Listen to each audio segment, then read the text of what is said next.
Olá, pessoal, tudo bem? Nós estamos começando aqui a nossa web jornada científica para o ensino médio e agora a gente vai tratar do nosso primeiro assunto nessa jornada. Esse primeiro assunto envolve a gente conversar um pouco sobre como a ciência funciona e como a matemática pode ajudar. Para vocês que não me conhecem, eu sou o professor Jacques Kelly, eu trabalho no Instituto Militar de Engenharia nas áreas de engenharia química e engenharia de defesa. Essa iniciativa, ela é fomentada e ajudada pelo próprio IME, pelo Instituto Federal do Rio de Janeiro, em especial a unidade de Duque de Caxias, e pela nossa agência estadual de fomento, a FAPERJ. Para a gente começar a tratar desse assunto, a gente precisa ser muito rigoroso com o uso das palavras. E eu gostaria de começar a nossa jornada começando a pensar sobre essa palavrinha aqui, que vai ser importante para a gente perceber como que a ciência funciona. Mas o que que é ciência? Será que é algo que a gente conhece muito bem? Será que a gente sabe mais ou menos de ouvir falar o que que é ciência? Olha o problema que se coloca logo de cara. Quando a gente tem que dizer o que que uma coisa é, a gente se vê diante de uma dificuldade especial. Bom, quando a gente fala ciência, um monte de coisas passa pela nossa cabeça. O trabalho no laboratório, o desenvolvimento de vacinas, novos produtos, novas tecnologias, de fato, tudo isso passa pela ciência.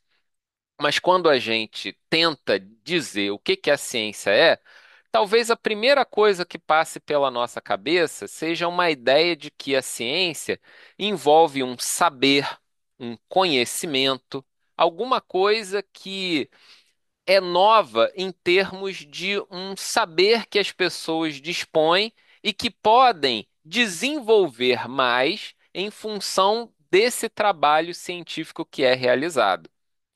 Porém, quando a gente investiga um pouco mais a origem dessa palavra, a gente descobre que ciência tem a ver com a ideia de cortar e separar. Engraçado isso, porque ciência tem muito mais a ver na origem da palavra com a tesoura do que com um livro. Mas é lógico que essa tesoura, que está ligada à ideia mais profunda da palavra ciência, vai nos ajudando a organizar as ideias e daqui a pouco a gente chega nos livros, nos computadores e nessa ampla capacidade que a gente tem hoje de acessar as informações, o saber e o conhecimento.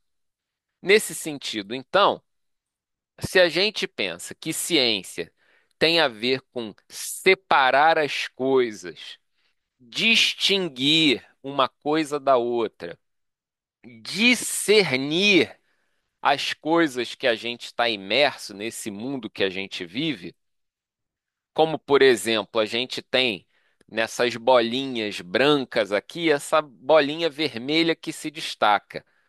Bom, então, o que que ela contém de características que faz com que a gente a separe das demais? Por que que a gente consegue estabelecer uma distinção da bolinha vermelha em relação a todas as outras? O que nos causa esse discernimento para dizer com uma certa certeza, uma certa garantia, de que essa bolinha vermelha tem algo de distinto em relação às outras? Bom, nesse sentido, a gente pode dizer que a ciência, nessa intenção de cortar, de separar, de distinguir, de discernir, acaba tendo como uma vocação a ideia de perceber identidades. Perceber identidades é uma ideia central quando a gente está pensando no trabalho científico. A identidade é o que nos define, é o que nos identifica. E por isso a importância de separar as coisas, de distinguir, de discernir. Quando a gente coloca, por exemplo, a bolinha vermelha como objeto da ciência, a gente vai buscar identificar nela algumas características que a colocam como separada das outras. Só que quando eu estou falando aqui nessa expressão de perceber identidades, eu não escolhi essas palavras à toa. Perceber é uma palavra importante, porque perceber significa tomar por completo, agarrar com profundidade, captar integralmente aquilo que é o objeto do trabalho científico.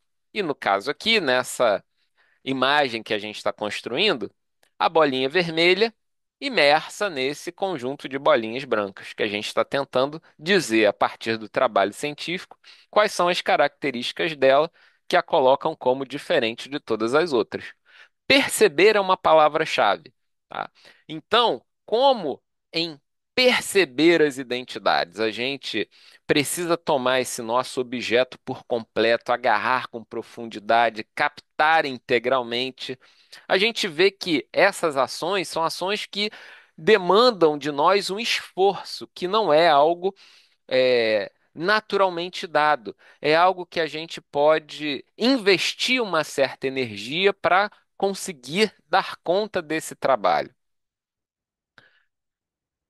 Então, em resumo, a gente pode dizer que daí dessas nossas primeiras palavras nessa nossa conversa, a ciência ela se coloca como uma atividade racional. Ou seja, a gente vai usar a mente principalmente para dar conta da ciência. E qual a intenção da ciência? Compreender a realidade. Compreender também é uma palavra muito parecida com a ideia de perceber. Compreender, vejam que na própria ideia da palavra compreender tem a ideia de prender, de tomar, de agarrar. Perceber e compreender são palavras muito próximas em termos de origem. E veja como que é importante esse jogo de palavras para a gente começar inicialmente a entender um pouco mais para que a ciência serve, para que ela se destina e melhor, como que a ciência funciona para a gente, na sequência, perceber com um pouco de mais clareza como que a matemática pode nos ajudar com relação ao trabalho científico. Se a ciência, então, é uma atividade racional para a gente compreender a realidade, essa atividade racional, ela se orienta por algumas perguntas. Essas perguntas são o que, como e por quê. Quando eu olho essa bolinha vermelha, que a gente, brincando aqui, está usando como um exemplo para a gente pensar nessa atividade científica, uma das perguntas que a gente pode estar interessado em responder é: o que é essa bolinha vermelha? Ou como essa bolinha vermelha funciona? E depois, por que essa bolinha vermelha se comporta dessa maneira? Essas perguntas, elas precisam ser bem compreendidas por nós. E até esse é um dos grandes objetivos da nossa primeira conversa nessa web jornada científica. A gente perceber que essas perguntinhas aqui, elas são chave no trabalho científico.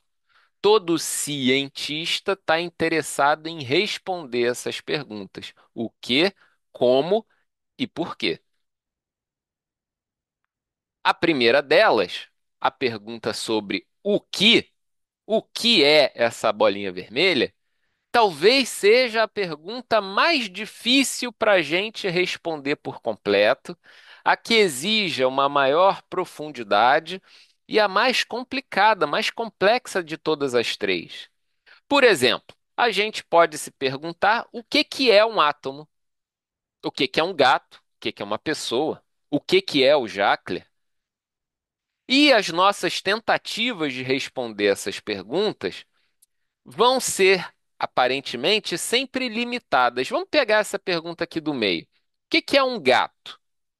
Bom, a gente pode lembrar lá das nossas aulas de biologia e dizer que um gato é um animal, que é um mamífero, mas apenas isso resume o que que é um gato? Bom, ele é do, do tipo de mamífero pertencente à classe dos felinos. Existem vários tipos de gato. Os gatos têm seus predadores naturais, têm suas vítimas naturais. Um gato também pode ser, melhor dizendo, um animal de estimação. Existem gatos selvagens. Mas o que que é um gato, afinal de contas? Ah, um gato é um conjunto de células, por exemplo, de diferentes tipos que se organizam formando aquele ser vivo. Ah, o gato tem uma espécie de inteligência que consegue fazer pequenos cálculos para dar seus pulos. O gato é um elemento da realidade. Vejam, eu estou falando um monte de coisa sobre o gato, mas eu não consigo dar conta de tudo que é um gato. E ainda mais se for um gato que a gente se relaciona pessoalmente. O gato que mora na nossa casa. Além de todas essas características gerais que são compartilhadas pelos gatos, né, pelos felinos que são da mesma espécie que um gato, existem aspectos individuais que vão marcar, por exemplo, a personalidade, as relações de cada gatinho que a gente conhece. Quando a gente pensa numa máquina, numa pessoa, num átomo, essas perguntas são da mesma forma complicadas. Toda vez que a gente se depara com a pergunta o que é uma coisa, talvez essa seja a pergunta mais difícil para a gente responder. A que demanda, às vezes, uma criatividade, uma intuição muito profunda e que talvez a gente não consiga dar conta. Essa pergunta, o que é uma coisa, é uma pergunta-chave para o trabalho científico que nos coloca diante do desafio de estabelecer um conceito, ou, em outras palavras, uma definição. Definir as coisas é algo muito complicado. Estabelecer um conceito. Por exemplo, o que é uma reação química? Para os nossos colegas da área de química. O que é uma célula? O que é um carro? A gente pode falar várias características desses objetos que a gente está investigando, mas dizer o que é acaba sendo algo difícil. Difícil de dar conta de todas as nuances que envolvem esses elementos da realidade.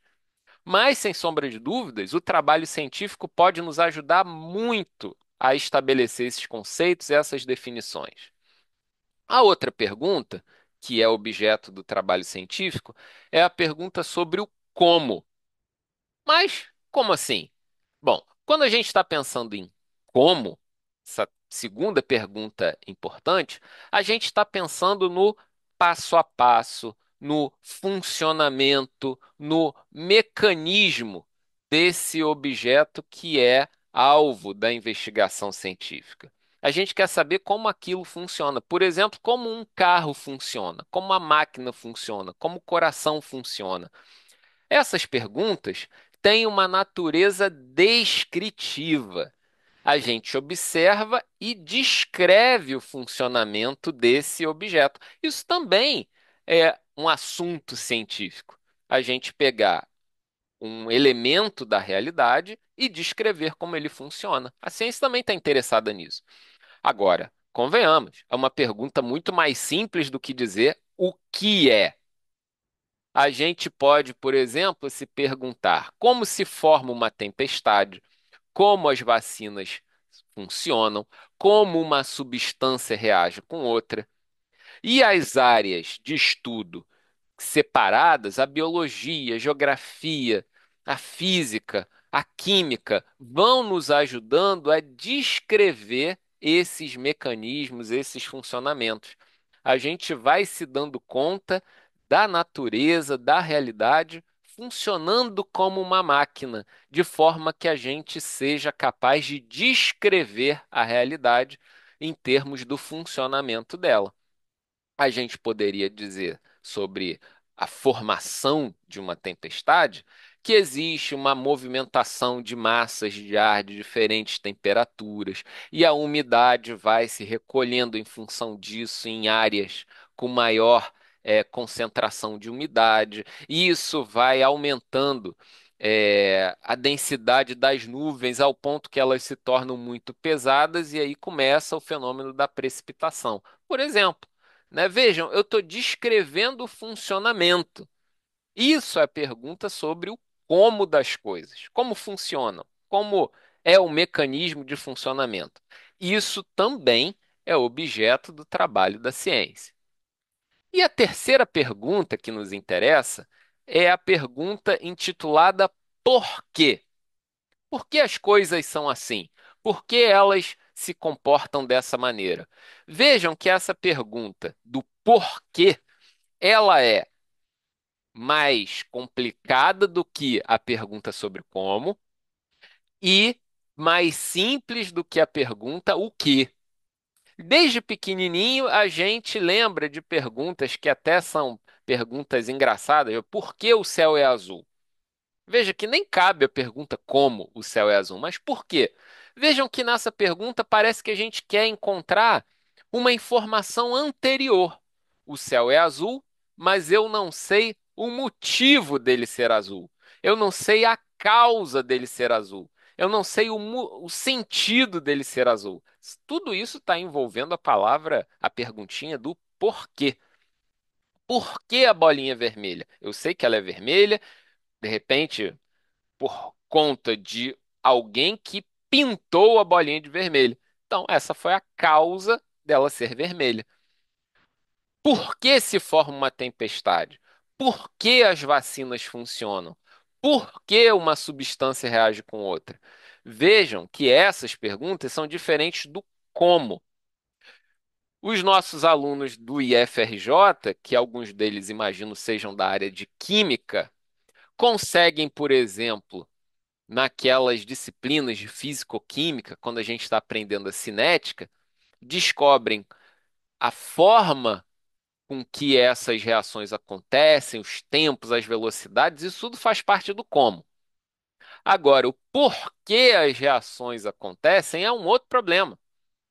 Você poderia pensar que eu tenho dois átomos próximos, mas existe um motivo para que a reação aconteça, eles se combinem, troquem os átomos uns com os outros e tal, e gerem novos produtos. O que está em jogo? Qual é a causa de uma reação acontecer? Será que existe um princípio anterior que faz com que a reação aconteça? Algo que envolve, por exemplo, no caso das reações químicas, uma diminuição de energia, uma distribuição das liberdades moleculares, uma maior facilidade de movimentação, por exemplo, né? Então, tudo isso está em jogo quando a gente está buscando os porquês das coisas acontecerem.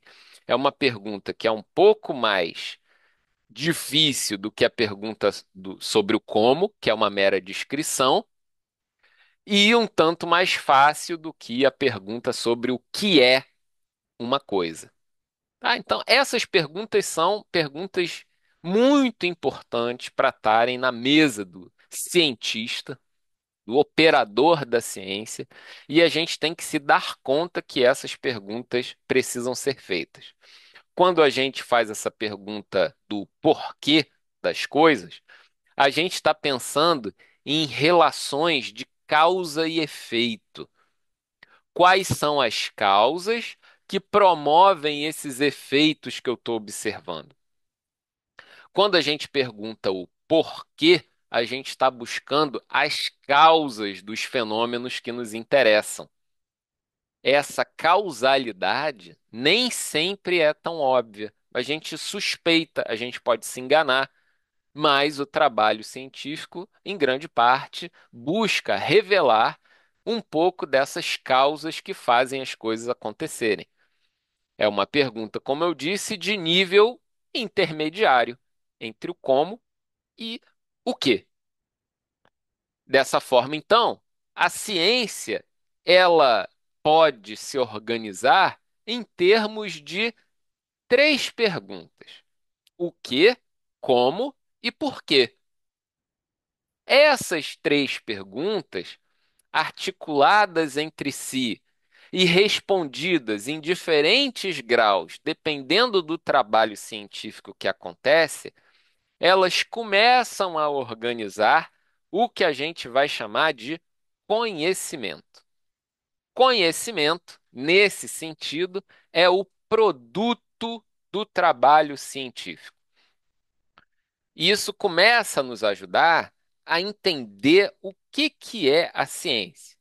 A ciência, em certa medida, é uma atividade que tem por objetivo produzir conhecimento.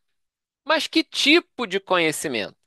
Um conhecimento que vai lidar com a realidade, perceber, por exemplo, a natureza à nossa volta, os objetos à nossa volta, sejam eles da natureza ou construídos pelos homens, e responder para diante desses objetos o que eles são, como eles se comportam e por que eles são assim.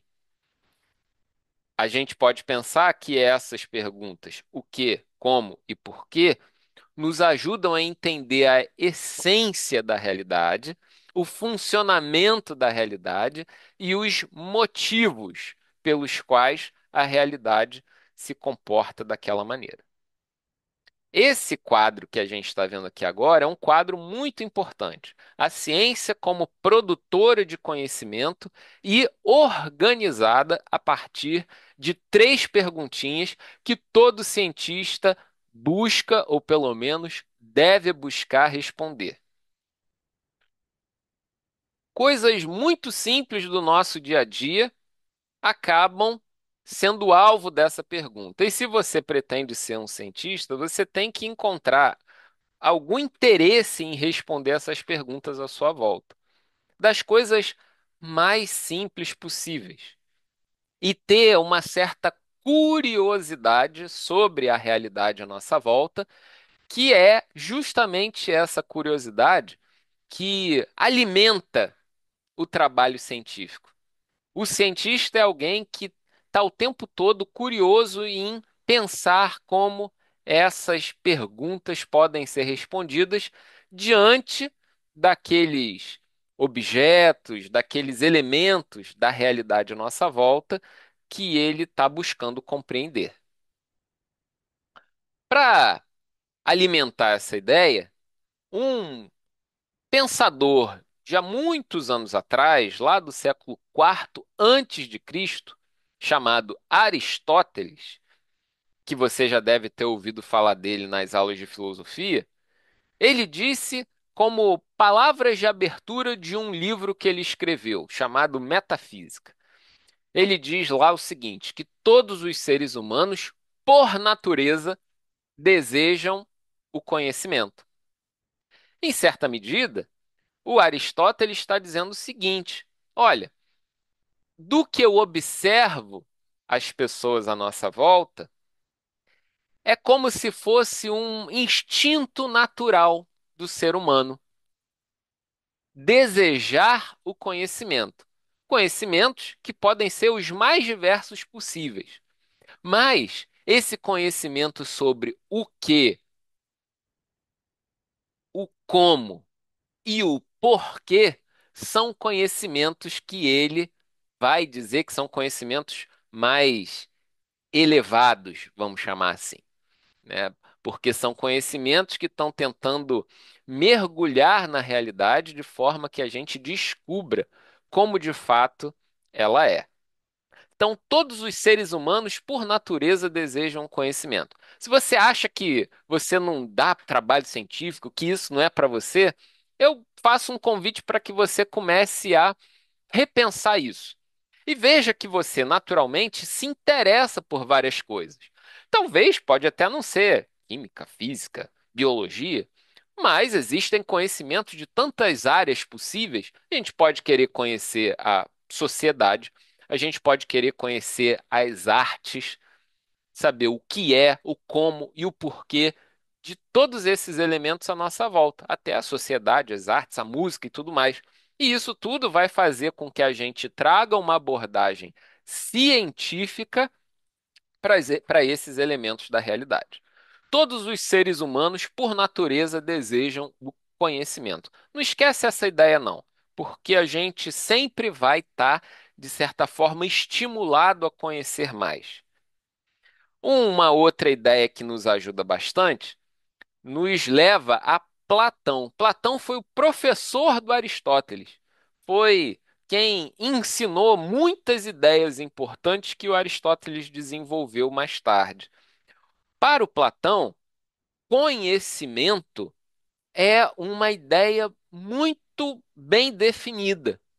Para o Platão, conhecimento significa uma crença verdadeira e justificada.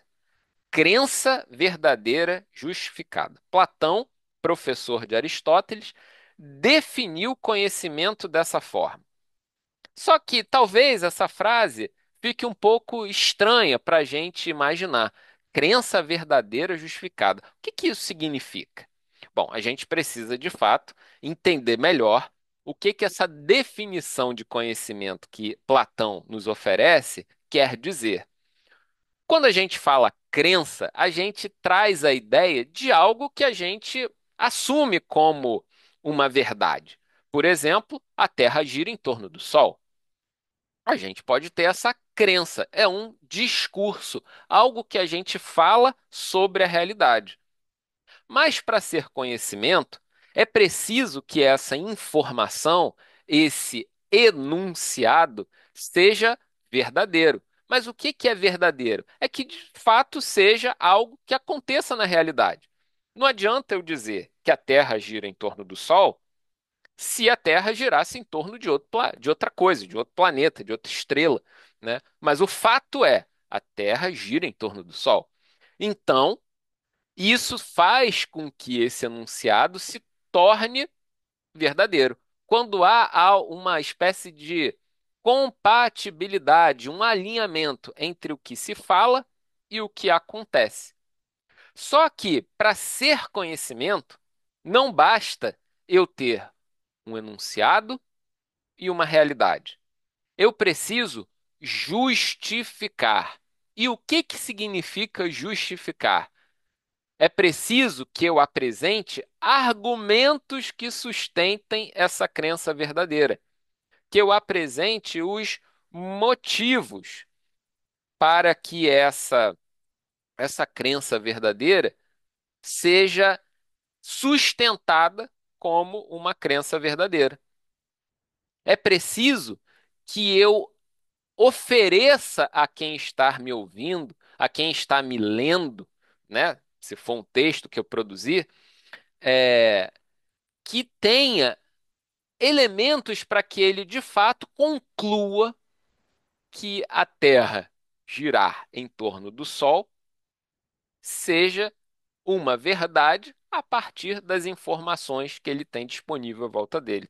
Esse exemplo pode parecer um exemplo bobo, a Terra gira em torno do Sol, mas imagine tantos outros conteúdos que são objeto da ciência. Quando a gente fala assim, esse remédio funciona para essa doença.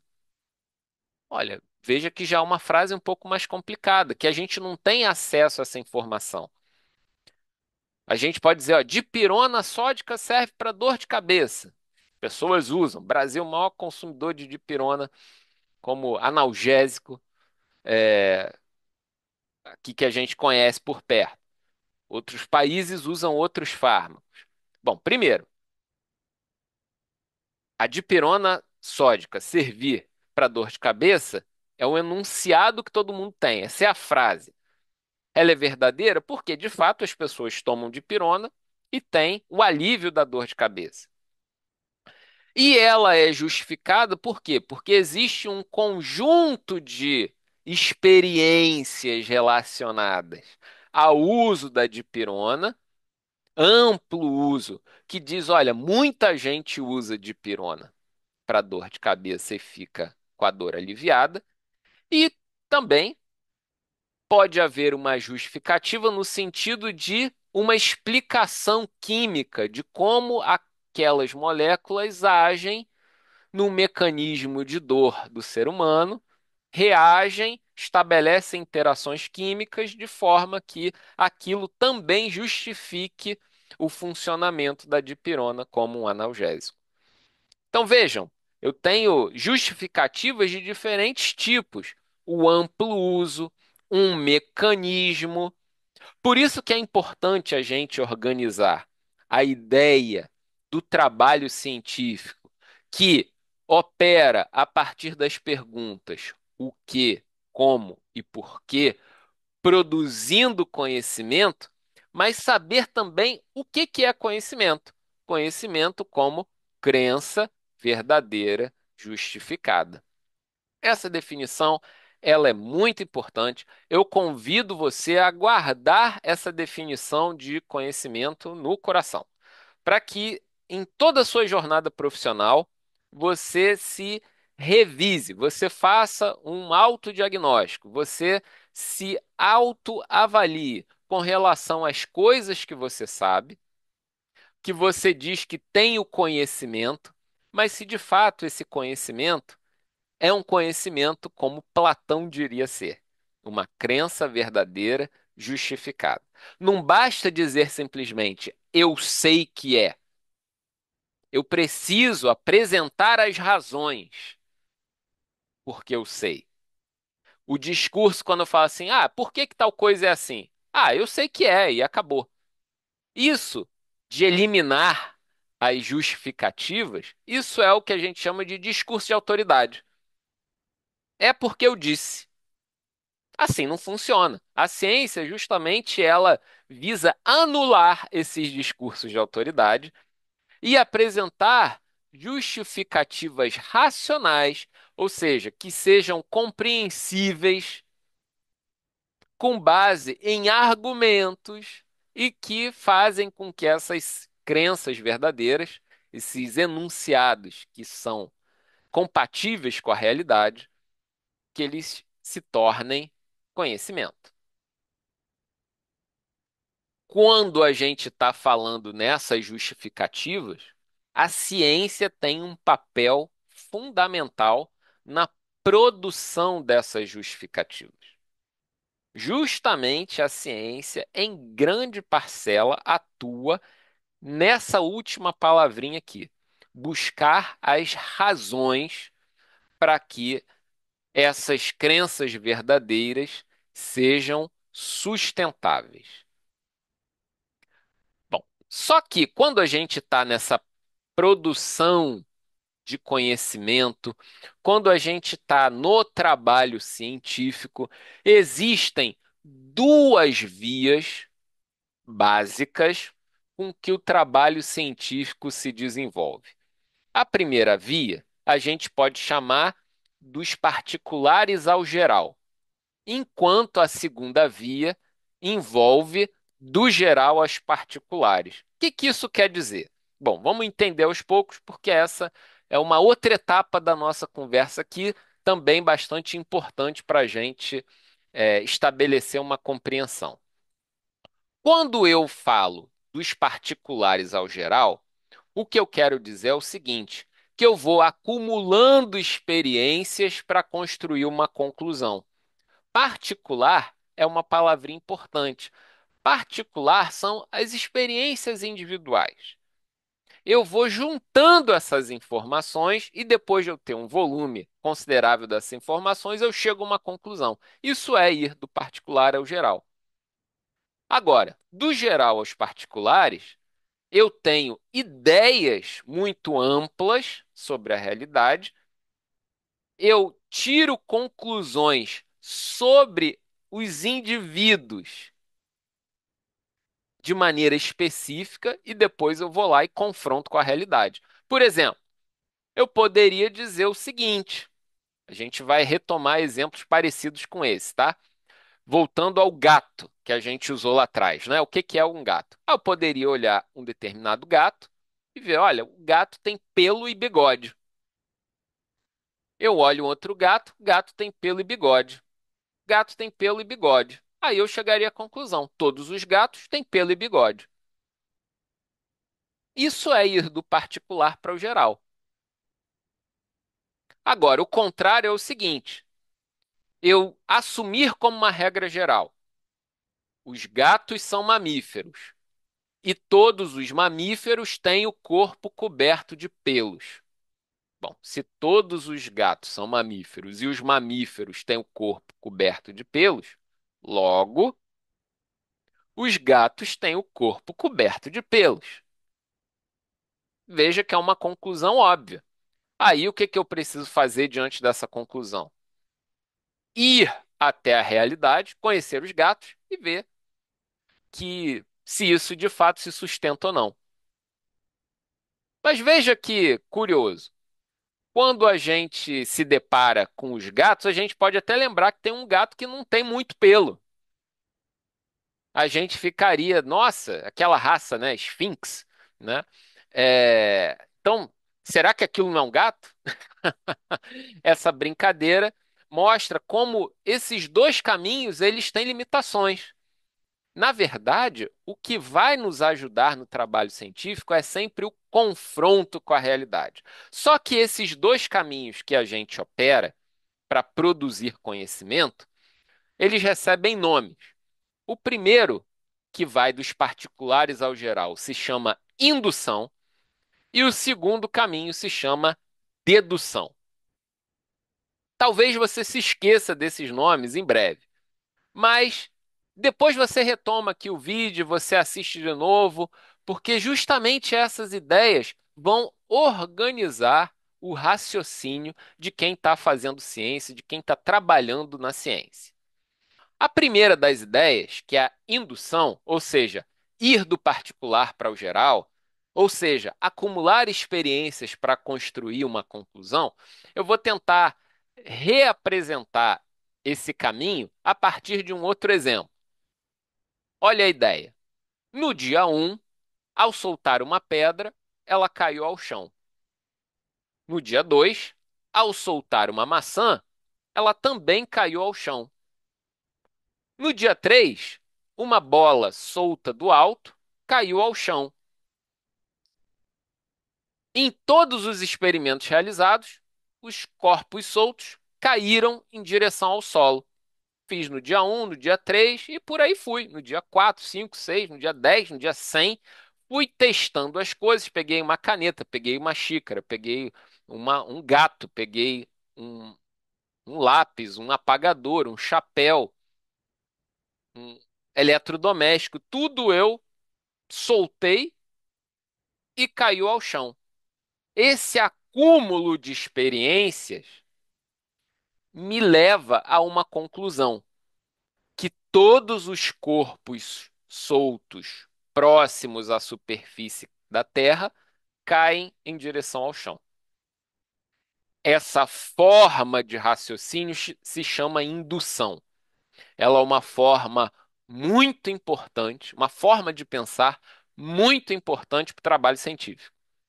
Indução, ir do particular para o geral. Ir das experiências individuais para uma conclusão geral. Agora, o outro caminho é o caminho da dedução. Como é que ele funciona?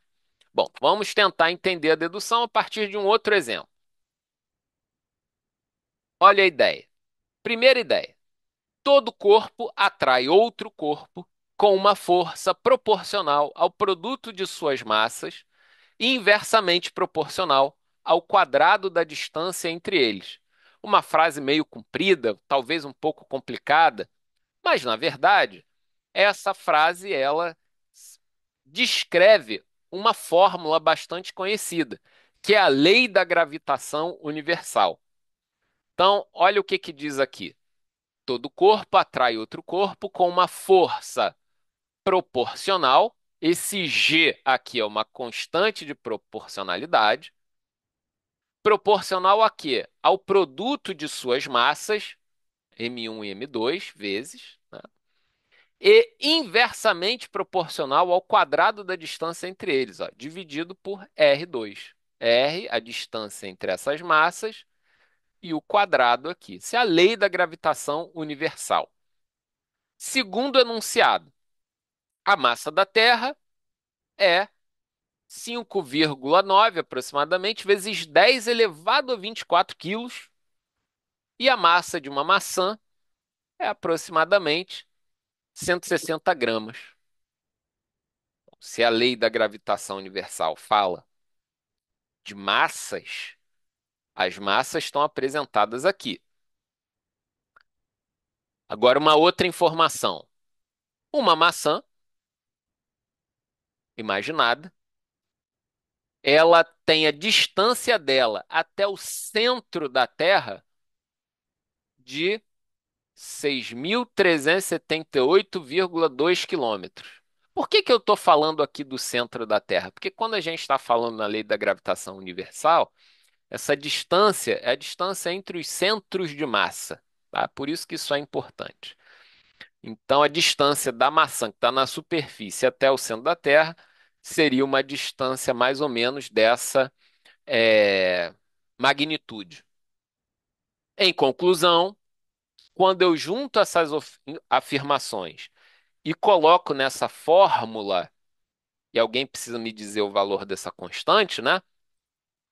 Eu chego à conclusão de que a maçã cai em direção ao centro da Terra com uma aceleração aproximadamente igual a 9,8 metros por segundo ao quadrado. Olha que curioso. Quando eu pego aqui uma dessas massas e divido aqui a força pela massa da maçã, no caso, esse Gm1 sobre R2 vira um número fixo para o planeta Terra, que é justamente a aceleração da gravidade. Daí que vem esse número, tá? Então vejam que essas informações elas partiram de algo muito geral que eu fui acumulando até chegar numa informação específica. Eu não precisei ter a experiência de ver a aceleração da queda de várias maçãs na Terra para chegar a essa informação. Eu usei informações gerais que se aplicam a todos os corpos que estão próximos à Terra, distâncias, massas e tudo mais, e cheguei a uma conclusão que não poderia ser outra. Nesse caso, a gente está fazendo o processo de dedução. Dedução, eu parto do geral ao particular. Eu falo de uma propriedade de todas as maçãs. Bom, planeta Terra é único, né? Mas poderia ser até um outro planeta que teria uma outra massa. De uma distância que se aplica a todo mundo que está na superfície da Terra e de uma regra de atração dos corpos que vale para todos. Essa conclusão sobre a aceleração da queda é geral para todos os corpos. Então, veja, esse é o processo que a gente chama de processo dedutivo. E, lógico, eu preciso verificar isso na prática para ver se não tem discrepâncias em relação à realidade. Então, a gente chega a essa altura da nossa conversa nas duas vias de raciocínio do trabalho científico. A primeira se chama indução e a segunda se chama dedução. Bom, a partir daí, a gente vai investir um pouquinho mais nesse caminho da indução, porque ela tem bastante a ver com o trabalho científico. A indução, ela consegue construir conclusões boas na medida em que eu tive a chance de observar com muita intensidade, exaustivamente a realidade. Quanto mais experiências com a realidade eu tiver, melhores vão ser as minhas conclusões obtidas por indução. E justamente a indução vai ser a via por excelência das ciências experimentais. A química, a física, a biologia e tantas outras áreas do conhecimento. Essas áreas, que são um pouco diferentes da matemática, elas têm na sua origem o contato com a realidade de fato. A química, a interação das substâncias, eu posso ver isso acontecer. A física, os mecanismos de funcionamento dos corpos, dos carros, das máquinas, dos circuitos elétricos, das lentes, tudo isso envolve uma espécie de contato com o real. E a biologia com os seres vivos, com a vida nas suas múltiplas formas, que a gente chama essas áreas de ciências experimentais. Elas produzem uma experiência naquele que trabalha por esse caminho. Essa é a principal via do raciocínio indutivo. E aí, essa ciência experimental, que está no conjunto das possibilidades do trabalho das ciências, que produzem conhecimento, conhecimento lá para o Platão, crença verdadeira justificada, a ciência experimental ela constrói as justificações racionais por meio de um esforço contínuo de reconhecer e descrever padrões regulares nos fenômenos observados. Olha que curioso. A ciência experimental, ela quer construir as justificações que estão lá na definição de conhecimento, buscando reconhecer e descrever, ou seja, identificar e explicar padrões regulares naquilo que a gente observa na prática. Padrões regulares. O que que isso quer dizer? Coisas que acontecem sempre. Coisas que não variam de funcionamento. Isso é muito importante quando a gente está tentando desenvolver um trabalho científico de natureza experimental. Buscar, reconhecer e descrever padrões regulares de funcionamento. E para isso, a ciência experimental, ela se organiza em termos de algumas atividades. A primeira dessas atividades é a observação, olhar, ver, saber o que está vendo. Numa segunda etapa, formular hipóteses, ou seja, algumas ideias preliminares que vão fazer com que a gente dê um primeiro passo no trabalho científico de fato. E esse trabalho experimental controlado, ou melhor dizendo, guiado pelas hipóteses que a gente imaginou, por essas conclusões muito iniciais, fruto dessa observação, vão ajudar a gente a construir experimentos controlados, ou seja, situações que a gente vai coletar medidas de forma organizada, de forma bem rigorosa, de forma que a gente consiga obter informações em volume e informações que sejam organizadas para a gente tirar conclusões melhores. E, por fim, a última ação é a ação de modelagem, que é reunir os resultados dessa experimentação controlada de uma maneira mais sintética e geral que permita a gente produzir um conhecimento.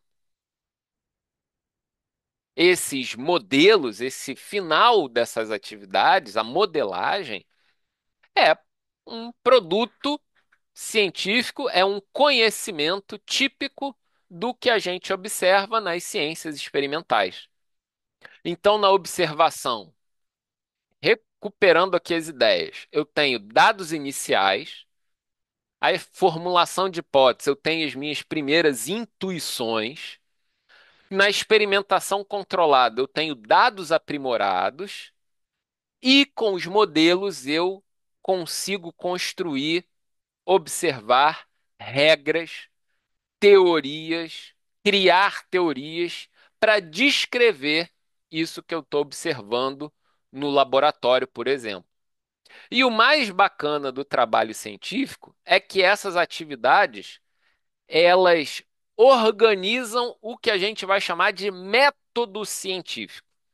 O método científico experimental, ele opera realizando essas atividades, mas não apenas uma única vez.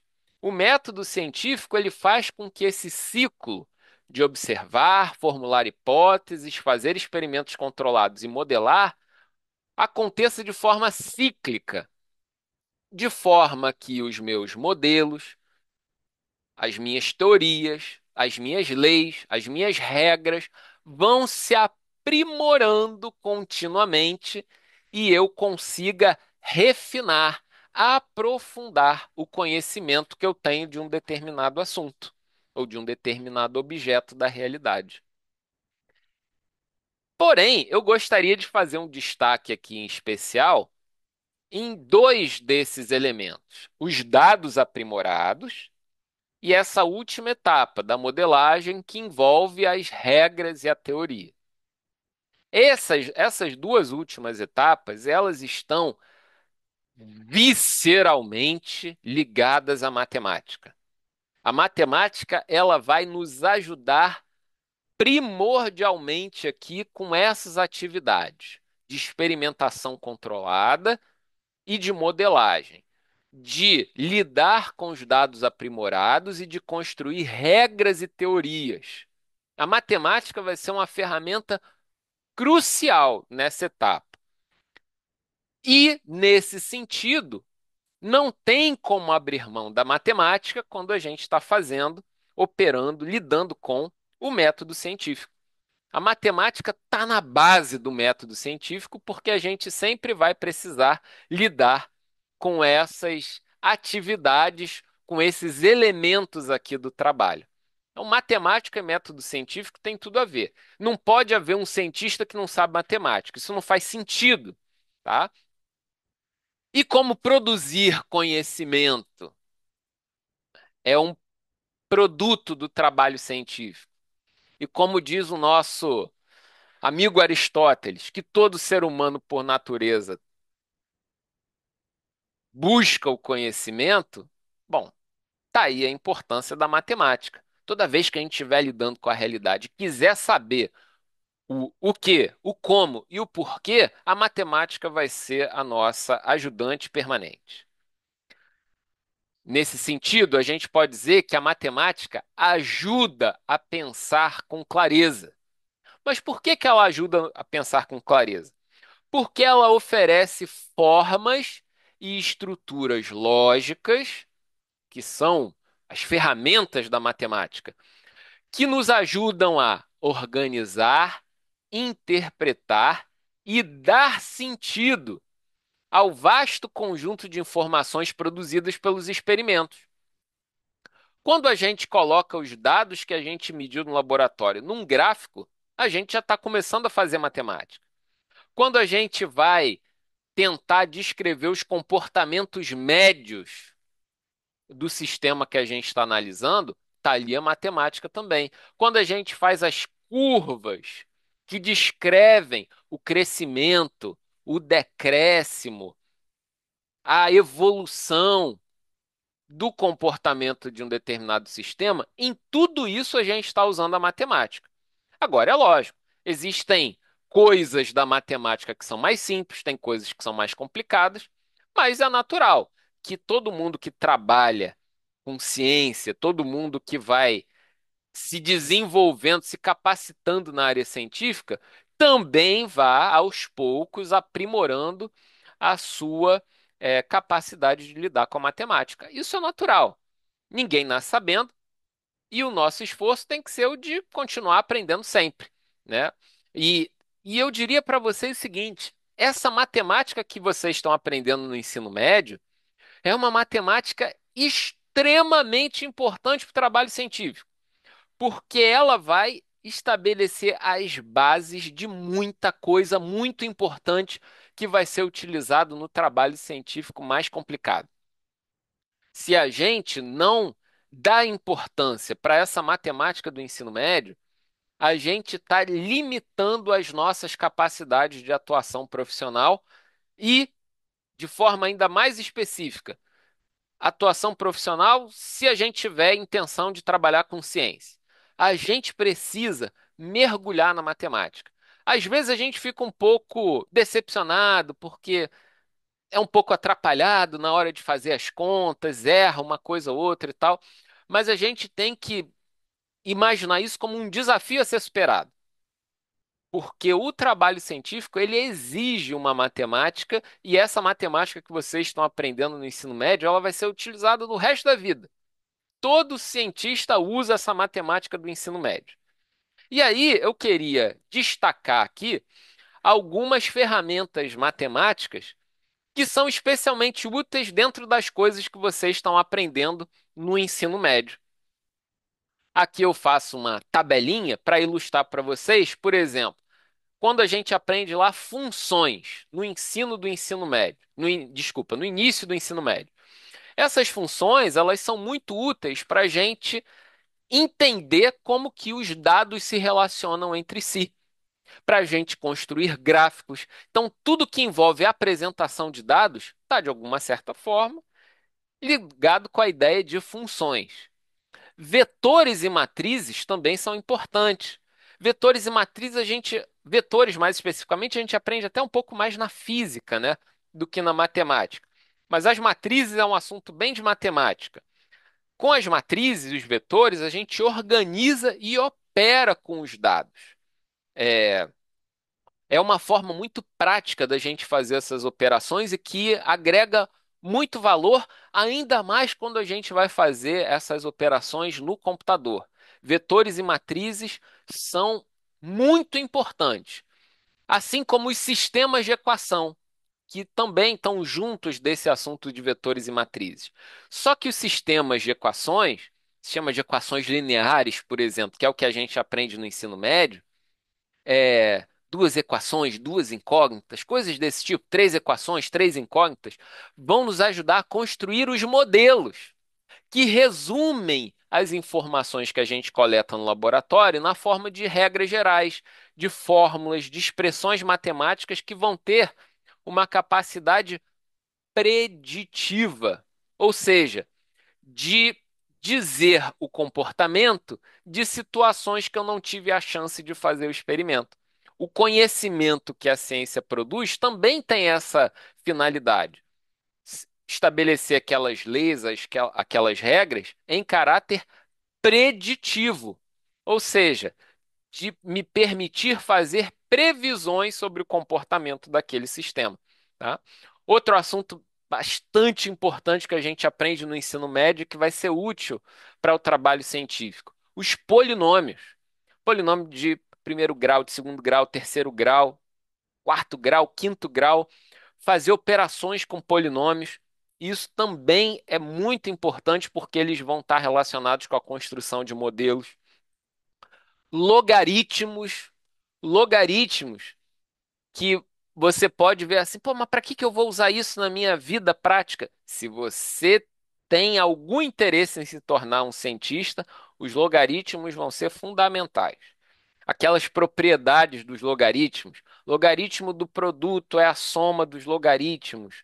O logaritmo da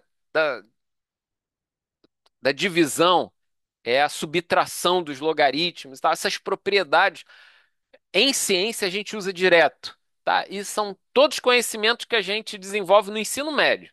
Vocês estão fazendo agora.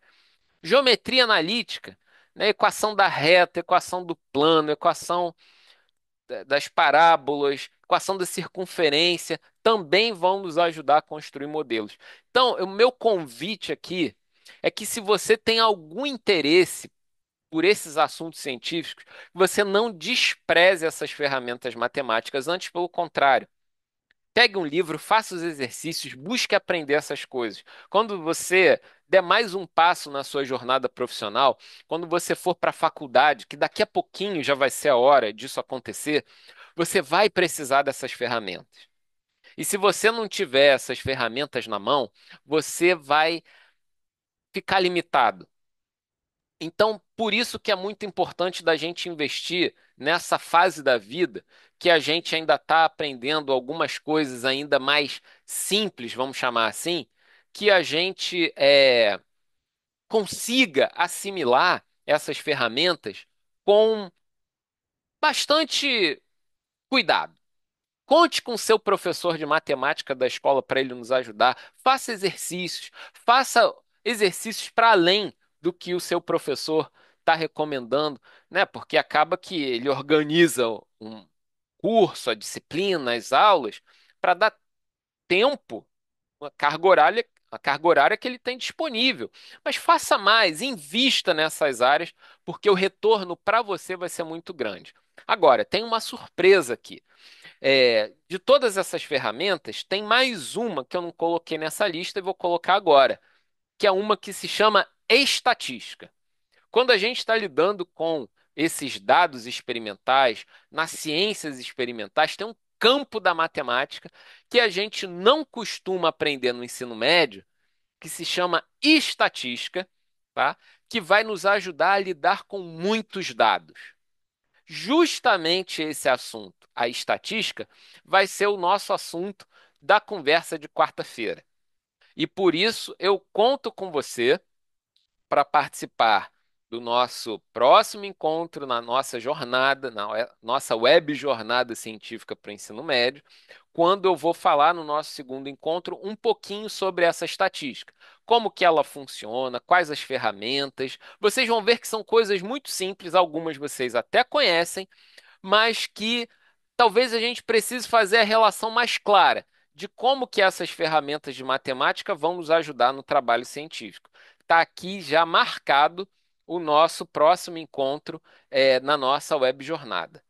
E para finalizar, eu agradeço novamente ao Instituto Militar de Engenharia, que é uma instituição de ensino onde eu trabalho, o Instituto Federal do Rio de Janeiro, em especial a unidade de Duque de Caxias, que viabilizou a realização desse evento, a nossa Agência de Fomento à Pesquisa do Estado, a FAPERJ, em especial eu agradeço aos professores Rafael Bernini, lá do IFRJ de Caxias, diretor da unidade, que também deu todo o apoio para que a gente realizasse esse evento. Professor Otávio Gouveia, professor de Química da rede, que também nos ajudou bastante. Professor Tiago Janerini Costa, do IFRJ de São Gonçalo, que são parceiros nessa jornada.